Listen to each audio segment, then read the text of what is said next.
porque no hay otro nombre bajo el cielo en que podamos ser salvos. La necesidad de la salvación. Se cuenta que en un pueblo muy distante llegó un verano muy pero muy fuerte. Una sequía impresionante y era una zona ganadera. Imaginémonos cómo será una zona ganadera con un verano inclemente. Los pastizales se secan, las lagunas se secan, los bebederos de las reses se secan por ser una zona ganadera y por supuesto el ganado comienza a enflaquecer. Ante este padecimiento tan riguroso, a alguien se le ocurrió una brillante idea. Hizo una especie de recipiente cuadrado, un cajoncito, y el pueblo tenía un camino real que era a la orilla de un potrero. Y por ahí entraba la gente. En toda la entrada puso ese cajón, lo clavó un estantillo, pero le puso un letrero. Decía: coloque su donativo. Necesitamos unos lentes para Dios. Esta analogía, esta parábola, esta anécdota, esta fábula, este comentario, nos habla acerca de que nosotros no queremos tener a veces una responsabilidad para con Dios, pero sí creemos que Dios lo juzgamos, lo señalamos de muchos de los padecimientos humanos, y en este caso específico aquel hombre pensó o interpretó que Dios necesitaba, se le había perdido la visión hacia ese pueblo y ahora necesitaba ayudarle a reforzar su vista porque estaba olvidado de la nación, de la necesidad de esa gente. Bien sabemos que no es cierto tal asunto. Al hablar de la necesidad de la salvación, es necesario que tengamos en cuenta el adjetivo necesario. Y el adjetivo necesario indica lo que es indispensable para que se cumpla un fin. El adjetivo necesario indica lo que es indispensable para que se cumpla un fin o un propósito. Si eso no está, entonces no se puede producir ese fin. A eso es que se refiere el adjetivo necesario. Entonces, es indispensable la salvación para el fin para el cual el hombre fue colocado en la tierra. Y en este titular está también prosódicamente escondido todo ese compuesto de cosas que encierra la salvación. ¿Y qué es la salvación? Todo está allí. Este versículo que hemos leído está en el mero comienzo de la iglesia primitiva y el embate que tuvo la naciente iglesia contra los religiosos de la época, los grupos religiosos de la época, específicamente los líderes y los gobernantes que estaban de turno allí y que confrontaban de manera directa a los apóstoles, específicamente los líderes Pedro, Juan, los que más vemos allí, incluso Jacobo también, que perdió la vida en esos días, pero a Pedro y Juan se le ve muy referentes en esos primeros capítulos, y en el capítulo 4 son Pedro y Juan enfrentando a esta gente. Pero ¿por qué el apóstol Pedro, que es el que evoca el versículo que les dije, y en ningún otro hay salvación? Porque no hay otro nombre bajo el cielo dado a los hombres en que podamos ser salvos. Esa interjección y nos indica que había en la mente de los que estaban oyendo una especie de información que les indicaba que también otros podían salvar. porque hay que explicar qué te estaban entendiendo ellos como salvación. Pero antes, saludo a mi hijo Ever, a mi primogénito, que Dios te bendiga, hijo. El domingo pasado estuvo por aquí en este estrado también, exponiéndoles la palabra del Señor acerca de levantando una generación en tiempo difícil. Que Dios te bendiga, hijo, bendiga a tu esposa y a tu hijo, a mi gran Enoch. Bendiciones para ustedes. Y continúo yo aquí en mi argumento. ¿Qué había en la mente judía con respecto a salvación? Ah, claro, ellos estaban sufriendo la penuria de un yugo imperial de los romanos, y ellos querían de una u otra manera ser libres. De tal manera que para ellos la salvación implicaba algo político, militar, social, financiero, todo lo que tuviera que ver con el sistema que estaba atacándoles. Esa era la palabra que tenían ellos como salvación. Tanto que en ese mismo espacio de discusión, en los mismos escenarios en esos días, aquel hombre que fue el instructor de Pablo, de Saulo de Tarso, recuerdan, Gamaliel, dada la ferocidad, la fluidez, vamos a decirlo así, de los discípulos, que parecía que nada los detenía, eran indetenibles.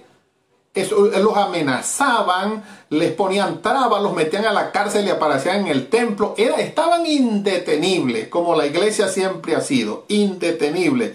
Y diga un amén con arepa allí si está por allí todavía. Pedro y Juan, entonces, aquel hombre llamado Gamaliel, dijo, bueno, vamos a ver, si este asunto es de Dios, va a seguir. Si no es de Dios, eso se va a acabar. Entonces vamos a quedarnos quietos, no vaya a ser, estoy parafraseando el asunto de Gamaliel, no vaya a ser que estemos luchando contra Dios. Recordemos a Judas el Galileo y a Teudas.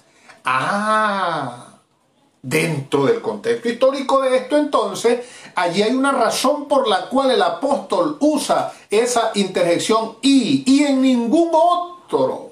Porque aquí habían otros que se estaban ofreciendo. Por ejemplo, ¿quién era Teudas? De Teudas se dice que era un mago.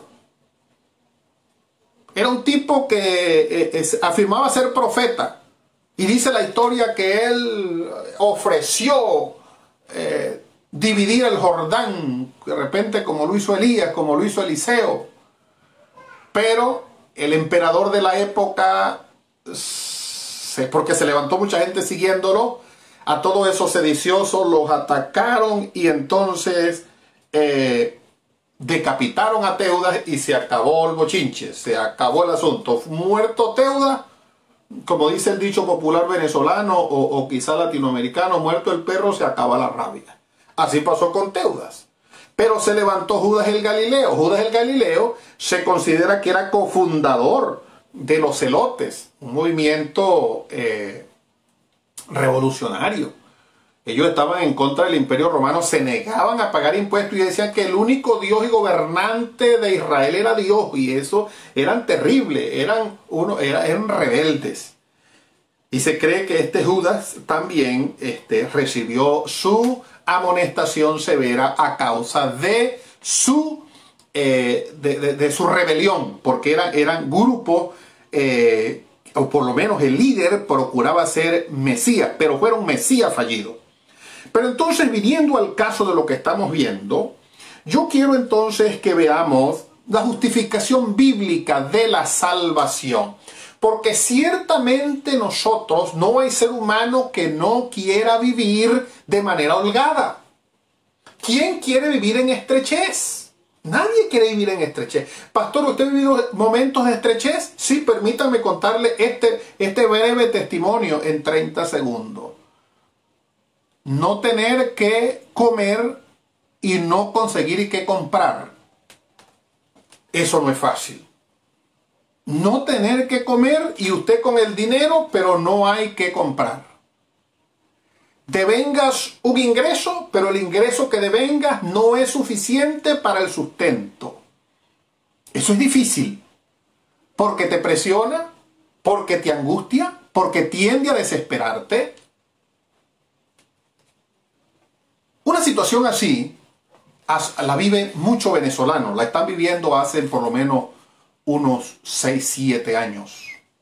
Mi hermano mayor, que no es creyente, mi hermano de carne, mi hermano de sangre, se llama Segundo Antonio. Mi hermano Segundo, no siendo creyente, él me dice un día: Moisés, tú que eres pastor, yo te voy a decir esto. Yo no soy nada, me dice, pero yo te voy a decir esto. A mí me parece que esto dura 7 años. Él es muy adepto al sistema actual. Esto como que va a durar 7 años, me dice él. Y entonces, si dura 7 años, todavía queda un restico para que se cumplan esos 7. Se verá luz en 2022 según ese puede ser profeta como Teudas o como el otro, pero es un decir de él. Pero lo que les quiero decir es que todos queremos vivir holgadamente en este sistema de manera, con mucha holgura. En cierta manera, esa es la mentalidad de salvación. Pero yo quiero hablar de la justificación bíblica, de la necesidad de la salvación. El apóstol Pablo escribió en Primera de Tesalonicenses 5:23: y el mismo Dios de paz os santifique por completo todo vuestro ser, espíritu, alma y cuerpo. Dice que el mismo sea guardado irreprensible para la venida de nuestro Señor Jesucristo. Pero es el único versículo en la Biblia que de manera clara y precisa nos habla de la conformación del ser humano como espíritu, alma y cuerpo. No voy a ponerme a explicar lo que la gente cree de eso, pero yo sí les voy a mostrar a ustedes lo que yo creo de eso. Es que nosotros, primeramente, somos un espíritu. Que en nosotros hay un alma, un espíritu que se relaciona con Dios. Que somos un alma que nos permite tener conexión con el medio que nos rodea. Vertical, horizontal.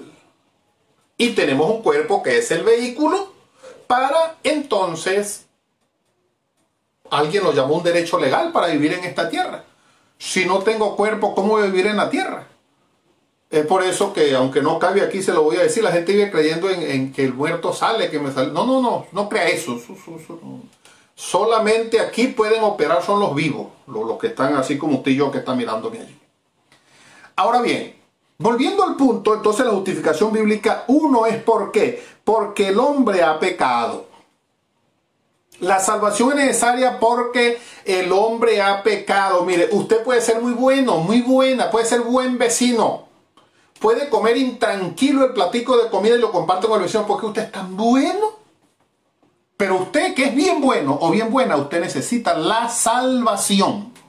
Porque usted también pecó. Mire lo que dice la Biblia: por cuanto todos pecaron y están destituidos de la gloria de Dios. No es porque usted haga obra, no es porque usted haga caridad, no es porque usted haga cosas bonitas. No, señor, usted necesita la salvación. Y si alguien está allí, póngame una manito diciendo amén. Ahora bien, el pecado. ¿Por qué es necesaria la salvación? Porque el pecado nos separa de Dios. Isaías 59, se me escapó un versículo en las notas que tengo aquí, es Ezequiel 18:4, que nos dice: el alma que pecare, ella morirá. El alma que pecare, ella morirá. ¿Y quién es el que no ha pecado? Santiago escribió: si alguno no ofende en palabra, este varón perfecto. Y la palabra ofensa se transmite como pecado. De tal manera que nadie se escapa. Y Ezequiel escribió: el alma que pecare, esa morirá. Y la palabra muerte no tiene que ver solamente con ataúd, no tiene que ver con cementerio, no tiene que ver con la muerte y aquella cosa así no. La palabra muerte tiene que ver con separación. La muerte significa separación. Es por eso que los cristianos no mueren. Debiera darle un aplauso al Señor por eso. Usted, si tiene a Cristo, usted no se va a morir. Nunca se va a morir. va a echarse el viajecito y va a comenzar porque cuando nosotros partamos de esta tierra vamos a ir a estar para siempre con el Señor y de ahí nadie entonces nos va a separar. Eso es vida, es comenzar entonces el proceso de vida eterna. Pero hay personas que están separados de Dios y si partieran de esta tierra van a seguir separados de Dios y eso es grave. Pero seguimos aquí en esta exposición. El pecado entonces nos separa de Dios. Isaías 59:2 dice: vuestras iniquidades han hecho separación entre vosotros y nuestro Dios y han apartado el oído de Dios para oír. Porque el ciego aquel de Juan 9, ¿recuerdan? Él dijo en su oportunidad, fue ese ciego el que dijo eso, dice: si alguno es temeroso de Dios, sabemos que Dios no oye a los pecadores. Era un conocimiento de ley de él, como conocedor de las Escrituras, tenían esa tradición. Yo no estoy diciendo que de repente ustedes no vaya a Dios, vaya a Dios. El que no tiene religión, vaya a Dios igual, porque la religión la inventaron los hombres. Pero una cosa sí es cierta, que cuando Isaías escribió que los pecados de Judá habían separado el oído de Dios de ellos para oír, Dios estaba molesto con la conducta inapropiada de Judá. Y la situación vívida por algunas naciones es porque nos hemos olvidado de Dios. Da dolor, da tristeza. Hermano, ver últimamente, bueno, no, quizás yo no los he visto, pero en mi país en sus oportunidades vi hombres, hermano, magistrados, el máximo representante de la nación con una imagen al hombro. Eso es vergonzoso. Es una vergüenza ante los ojos de Dios, quizás no ante los hombres, porque la gente aplaude eso. Y yo tengo la responsabilidad como hijo de Dios de decírselos. Y que usted me oiga, no importa lo elevado y lo encumbrado que usted esté en la sociedad, en la política, en lo militar, no me importa eso. Usted debe escuchar esa verdad. Usted no tiene que andar ni con imágenes en los bolsillos, ni tiene que andar prendiéndole luces ni cosas a nada por ahí, porque eso lo que trae es perjuicio a la nación. Y mi Venezuela necesita ser liberada de esa maldición, de la idolatría y de tanta malicia que le han metido a la nación. Es por eso que lo que necesita Venezuela es ser salva. Y bendigo a la gente de IDCN, Iglesia Dios con Nosotros de Caracas, mi amigo el pastor Héctor Parra. Hago honor a tu nombre, ministro del Señor, y a tu gente y a otros hermanos de Alemania, de España, de otros países que se unieron a 24 horas de adoración al Dios de la gloria. Eso produjo un efecto tremendo, hermano, en mucha gente. Estoy seguro, porque eso es lo que se necesita, hermano, en nuestra patria. Que aprovechemos estos medios para ahora más que nunca no dejar de quejarnos. Algunos por algunos intereses se quejan, y no estoy olvidándome que estoy predicando acerca de la salvación, pero que nos desenfocamos, hermano. El sistema nos desenfoca y nos olvidamos del verdadero criterio. Es tratar de demostrar que de Dios es toda la gloria, y que lo que necesitan nuestros gobernantes y nuestra gente, toda esta gente que está aspirando, hasta los evangélicos que aspiran curules políticos en estas elecciones, yo los llamo a orar más. Llamo a esos que están procurando curules políticos en Venezuela: conviértase a Jesucristo. Si me está escuchando, reciba a Jesucristo hoy, póngase de rodillas y verá que Dios lo va a levantar como un verdadero líder social, porque sí se puede con la justicia de Dios gobernar los pueblos de la tierra. Claro que sí. ¿Quién dijo que no? Entonces es más aprobado uno que va a revolcarse en medio del humo y de los ramazos en los lugares de misterios y de cochindades que da vergüenza la inmoralidad. Y entonces hombres santos de Dios no pueden aplicar justicia y procurar enseñar en el concepto divino. Estamos muy equivocados en eso. Entonces, volverse a Dios. ¿Por qué? Porque el pecado ha hecho separación, y Romanos 6:23 nos lo repite en el Nuevo Testamento. Dice: la paga del pecado es la muerte, mas la dádiva de Dios es vida eterna en Cristo Jesús, Señor nuestro. Un coro muy viejo, oh Dios mío, de aquellos tiempos. Porque la paga del pecado es muerte, mas la dádiva de Dios es vida eterna. Con eso me dormía mi abuela. Verdades profundas que nunca dejarán de ser. Ahora bien, ¿qué es la salvación? Primero la justificación bíblica, someramente, así panorámicamente. Ahora, ¿qué es la salvación? La salvación es una palabra que encierra todos los beneficios alcanzados en la cruz y en la resurrección, hablando de la muerte y resurrección de Jesucristo, y puesta a la orden de toda la humanidad por la fe. Eso es lo que es salvación.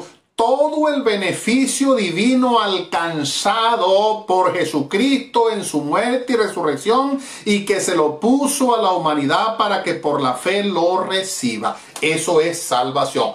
Todo beneficio divino que no era posible antes de la muerte y resurrección de Jesucristo. Pero Cristo murió y resucitó ya. Si usted lo cree, dígame, Cristo está vivo. Y se le entregó, él dijo, cuando resucitó y se encontró con los discípulos, dijo, toda potestad me es dada en el cielo y en la tierra. Señor de todo ya pues. Volvió otra vez al escenario de lo eterno, dejó este mundo falaz y el sistema, y entonces él siempre lo dijo, yo mi reino no es de este mundo. Y cuando resucitó, hizo énfasis en que ya la potestad a través de la resurrección le había sido otorgada. Y ahora miremos entonces cuáles serían esos beneficios. Primero, el perdón de los pecados que ya hablé. Nadie le puede perdonar pecados a otro, ningún ser humano. Yo le puedo perdonar a usted que usted me haga una falta, usted puede perdonarme que yo le haga una falta, porque nos faltamos, que nos pedimos perdón y nos perdonamos. Pero el perdón propiamente redentivo que te libera, que te hace libre espiritualmente, no lo puede dar nadie. Usted que tiene religión, usted que se ha confesado ante los hombres, no haga eso, no lo haga. Le estoy diciendo verdad en Dios. Ningún hombre puede a través de formulitas baratas inventadas por los hombres ofrecer perdón de pecados. Conocemos un poco la historia de la iglesia. Cuando comenzaron todas estas locuras de las burlas papales. Cristo bendito. Y perdónenme, tal vez suene yo un poco insultante. Por ahí hay una persona que hace mucha defensa de sus creencias de manera tan equivocada, tan errada. Y mucha gente sigue eso. Da tristeza, no es así. Un día le vas a dar cuenta a Dios por lo que haces. Porque estás engañando a las personas. No es así. No. Jesucristo es el único medio. Entonces el perdón de los pecados, eso no lo ofrece nadie. No. Ni el caminar de rodillas, no señor, no. Ni el andar descalzo, no señor. Ni cargar objetos pesados en el hombro kilómetros, no señor. No. El perdón de pecado no es eso. La sangre de Jesucristo, su Hijo, nos limpia de todo pecado. El único que perdona los pecados se llama Jesucristo, el Hijo de Dios. Si alguien lo cree, dígame a lo que estoy diciendo. Ahora bien, otro beneficio es la sanidad. ¡Ay, la sanidad! Hemos testificado en oportunidad de la sanidad, Dios mío. Pero en la... Dios bendiga, Richard León, que Dios te bendiga. ¿De dónde me escribe Richard? Ponte ahí, pastor, estoy por allá en la Conchinchina, dime y te saludo, que Dios te bendiga por estar allí. El asunto entonces es que la sanidad, hay muchos testimonios de sanidades en la Biblia, muchos testimonios.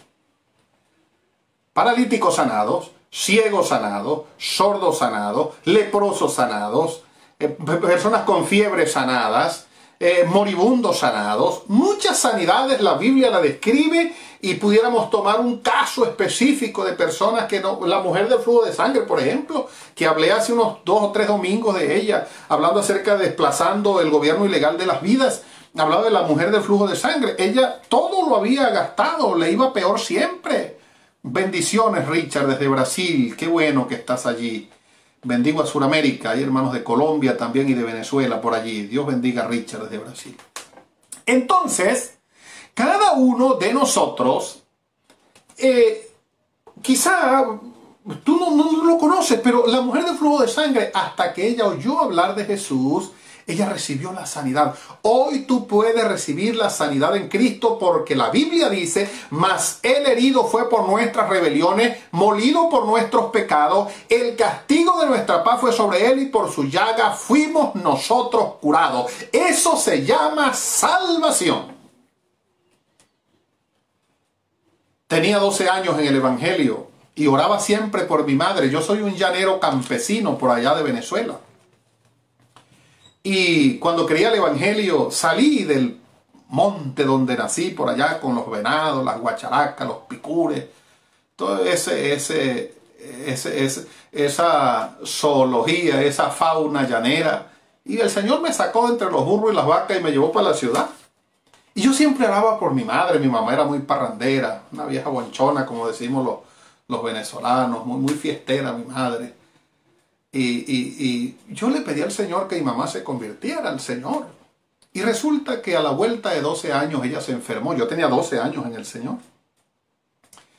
Y yo oraba de esta manera: Señor, envía predicadores, envía gente que vaya a esos montes por ahí, predique. Y un día me dijeron que mi mamá estaba enferma. Recuerdo que era lo que llaman una Semana Santa, un abril. Hace unos cuantos septiembre eso, o unos cuantos abriles mejor dicho. Y fui y conseguí a mi mamá en cama. Y aquella tarde que llegué a mi casa materna, mi papá ya fallecido, le hablé a mi mamá de Cristo aquella tarde. Y ella llorando me dijo: hijo, sí, yo quiero que el Señor me salve.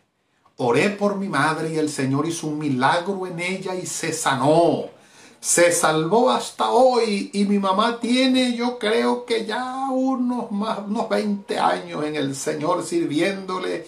Y cuántas sanidades ha hecho el Señor, Dios mío, cuántas sanidades ha hecho el Señor. Entonces Él fue herido por la enfermedad física, pero entonces la enfermedad, la sanidad es integral. Dios puede sanarte espiritualmente. Porque hay personas que están enfermas, dañados espiritualmente. No lo vamos a llamar enfermedad porque la Biblia no habla de enfermedad espiritual. Lo que dijo Cristo es que el espíritu a la verdad está dispuesto, pero se contamina, lo dijo Pablo.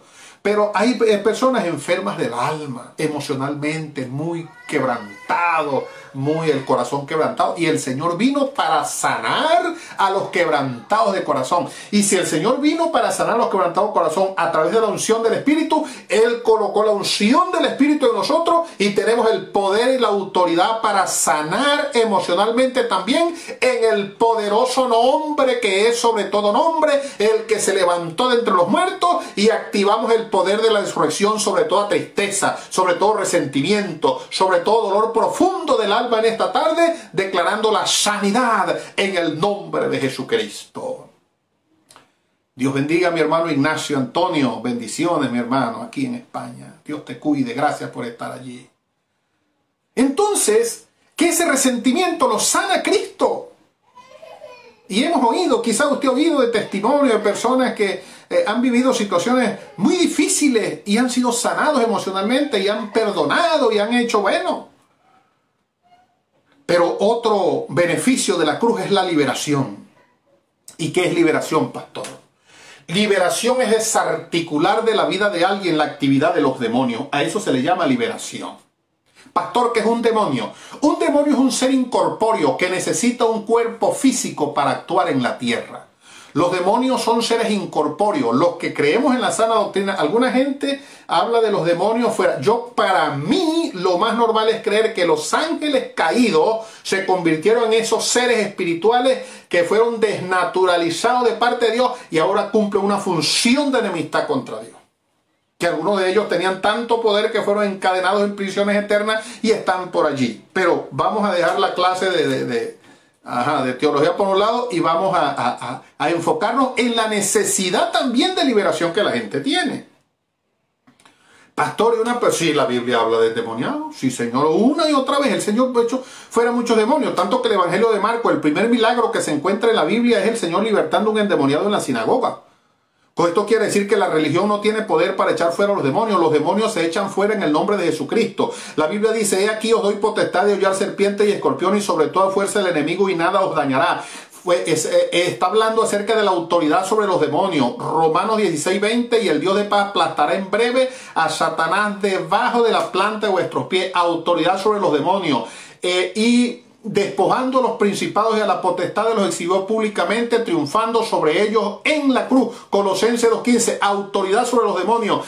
Eso fue alcanzado en la cruz de Jesucristo. Pastor, ¿y usted echado fuera demonios? Le había hecho un cuento. Escúcheme esto brevemente porque los minutos se me van, pero oiga este testimonio, pues que tenemos que testificar de esto. No es un mensaje para predicarlo, no, hay que hacer ver lo que Dios ha hecho.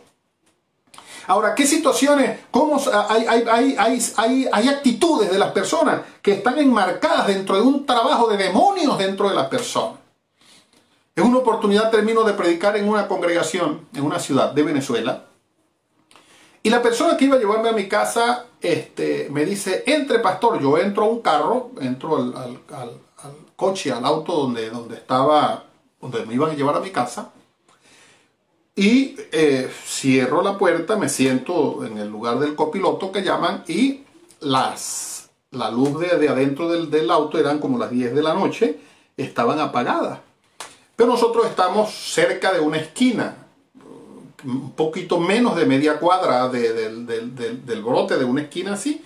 Viene una pareja, pero yo veo que la joven que venía con esa otra persona, con un joven, me miró. En la oscuridad me miró, o sea, su mirada fue hacia mí, y eso a mí me impresionó, me causó una impresión. Y yo, pero qué extraño, como que si hubiera tenido la capacidad de verme en la oscuridad.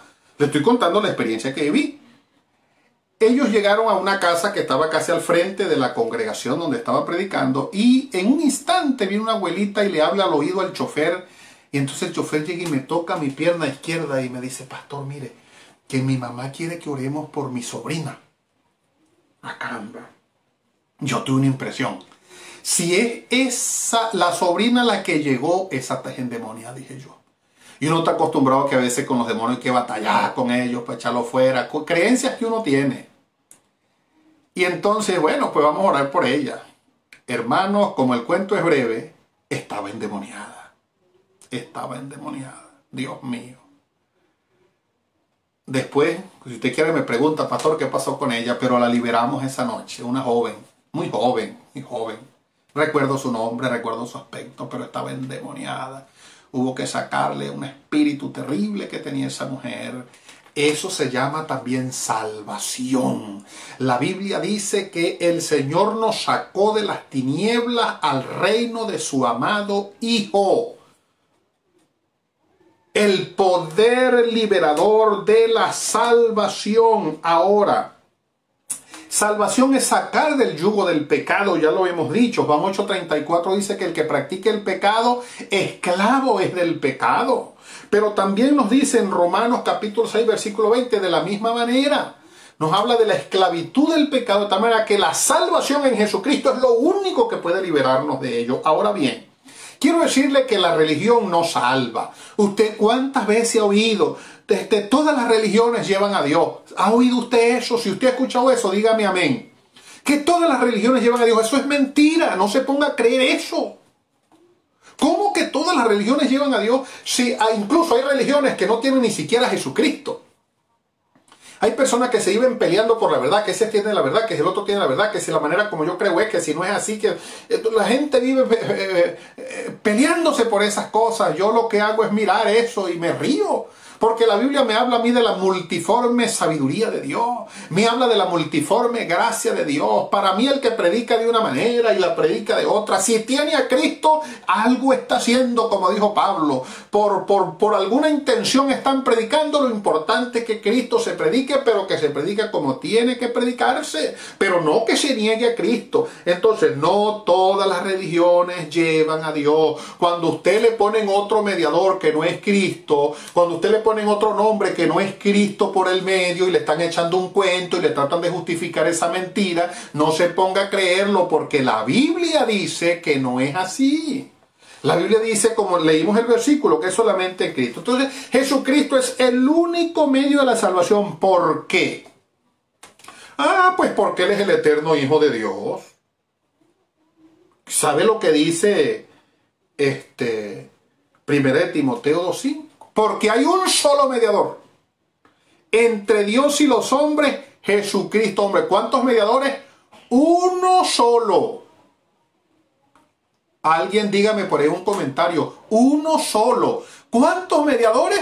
Uno solo. Pastores, ¿quién más mediadores? ¡Ay, Dios mío! Alguna gente se pelea por María. ¡Ay, es que ustedes no quieren a María! La mamá mía se llama María y yo la quiero mucho. Tengo una hermana llamada María que la quiero bastante. Nosotros respetamos. ¿Cómo no vamos a querer saber que María misma guardaba las cosas de Jesucristo en su corazón? Pero ¿cómo voy a decir yo que María es la madre de Dios? ¿Acaso Dios tiene madre? Es una aberración. Eso no es verdad. ¿Quién dijo eso? María se sujetó a la salvación de Jesucristo. Jesucristo la vio allí indefensa al final de sus días terrenales. Y le dijo a Juan, Juan, he ahí tu madre. Madre, he ahí tu hijo. Ayúdense recíprocamente. No me dejes a la vieja desamparada. Si fuera la madre de Dios, ¿tenía Dios la necesidad de decir eso de María? Pues son inventos que han hecho la gente en nombre de la religión para apartar a la gente de la salvación. Pero hoy le estoy hablando yo a usted con toda responsabilidad y mucha verdad. El único medio de salvación se llama Jesucristo y lo dice Hebreos capítulo 12 versículo 3. Puesto los ojos en Jesús, el autor y el consumador de la fe. Escúchenme, mis hermanos venezolanos. Ojalá y haya uno que usa collares y se viste de blanco que me esté escuchando. Déjese de esas cosas. Usted está ofendiendo el nombre de Dios. Yo sé que usted ignora, pero usted está ofendiendo a Dios y está contaminando la tierra. Matando gallinas, matando chivos, matando puercos, matando animales y derramando la sangre sobre el territorio, creyendo que estás haciendo bien, detrás de dinero, detrás de cosas. No, el día en que parta de esta tierra le vas a dar cuenta a Dios. Hoy te hablo con toda verdad para que te vuelvas de esa mentira y aceptes a Jesucristo y ese nivel de adoración se lo entregues a Jesucristo, el cual sí derramó la sangre y está esperando que tú te detengas de esa malicia y entonces le des lugar a la sangre de Cristo para que se rocíe sobre todo el territorio nacional, porque han traído mucha maldición, incluso en los estamentos de gobiernos de Venezuela, derramando sangre de animales para hacerle daño al país. Y lo digo con toda responsabilidad.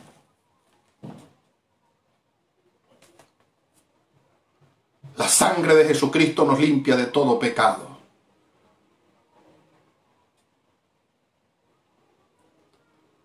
Cada uno de nosotros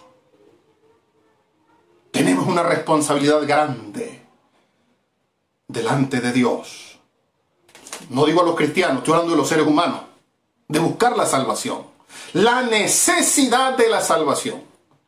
Yo no te culpo de que actúes así, de que andes creyendo cualquier cantidad de cosas, pero no tomas la Biblia para nada, pero no tienes el principio eterno. Porque como te va bien, como te permite hacer negocios chuecos y raros y tienes prosperidad y tienes dinero, no es así.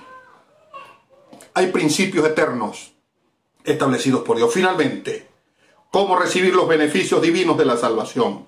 Lo vamos a recibir por fe. Así tan fácil. Una golilla. Por fe, nada más. Por la mera fe. Justificados pues por la fe tenemos paz para con Dios por medio de nuestro Señor Jesucristo. No dice Romanos 5.1. Pero también nos lo dice Efesios 2.8. Porque por gracia sois salvos por medio de la fe. Y esto no de vosotros, sino que es don de Dios. Es un regalo. La salvación es un regalo. ¿Qué necesita usted hoy y yo? Humillar nuestro corazón delante del Señor y entregárselo a Él, nuestro espíritu, nuestra alma, todo nuestro ser. Humillarlo. Porque Él te rejuvenecerá como el águila, Él te sanará, Él te liberará, Él traerá toda clase de beneficios sobre tu vida y sobre mi vida. ¿Y sabe lo que dice Hebreos 11.6? Dice que sin fe es imposible agradar a Dios. Porque es necesario que los que se acercan a Dios crean que le hay y que es galardonador de los que le buscan. Aunque la salvación es gratis, pues tenemos que buscarlo. ¿Y cuál es el galardón de buscarlo? Él nos va a otorgar toda la clase de beneficio. Hoy es día de ser salvos de cualquier opresión, del pecado, de la tristeza, de la enfermedad, porque esta palabra es predicada para eso, para que usted reciba el beneficio. De tal manera que es necesario ser salvo. No tener religión, no, señor. Le estoy hablando de la acción sobrenatural del Espíritu Santo en usted para que le dé el nuevo nacimiento. El que no naciere del agua y del Espíritu no podrá entrar en el reino de Dios. El que no naciere de nuevo no puede ver el reino de Dios. Son palabras del Señor Jesús a aquel hombre llamado Nicodemo, que tenía religión, pero necesitaba la salvación. Usted y yo también la necesitamos. Puede que usted tenga y yo tengamos religión, pero necesitamos una relación con Jesucristo. Yo quiero en esta minuto final que usted coloque la mano sobre su corazón allí donde usted está y le digamos al Señor: Señor, te pido perdón por mis pecados. La mano sobre tu cabeza. No importa si te están viendo, no te preocupes. La imagen que estoy dando es que mi mano está sobre mi corazón, aunque aparece por el lado derecho, porque estoy enfocado de manera inversa. Pero quiero que le digamos: Padre, en el nombre de Jesús, hoy reconozco que he pecado contra el cielo y contra ti. Y te pido perdón por todos mis pecados. Y con esta oración vuelvo mi espíritu a ti. Y reconozco que tú eres el Señor de mi vida. Una vez más lo reconozco. Que tú eres el único que puede salvarme, sanarme y liberarme. Me despojo de todo peso del pecado por la sangre de Cristo y le declaro que la sangre de Cristo me limpia de todo pecado. Te pido que me ayudes y doy lugar al Espíritu Santo para que venga a mi vida. Pon tu sello sobre mí, porque quiero vivir para ti. Ayúdame, no quiero dejarte. Gracias, mi Señor, en Cristo Jesús. Amén. Muchas bendiciones para todos. Gracias por haber estado allí y haber compartido este tiempo. Les bendigo en Cristo. El pastor Moisés les ama. Y el próximo domingo, si Cristo no ha venido en el transcurso de estos días, vamos a estar aquí para una nueva palabra. Comparta este mensaje con sus amigos y que la paz de Dios sea sobre tu casa. Dios bendiga a todos los que han estado allí en diferentes lugares presenciando este tiempo y que esta palabra se impronte en el espíritu de cada uno. Paz de Dios para ustedes. El pastor Moisés les ama y deseo una semana de mucha bendición para ti. Que se abre esa puerta que estás esperando que se abra y que la gracia y el amor de Dios te bendice. Bendiciones para todos. Amén.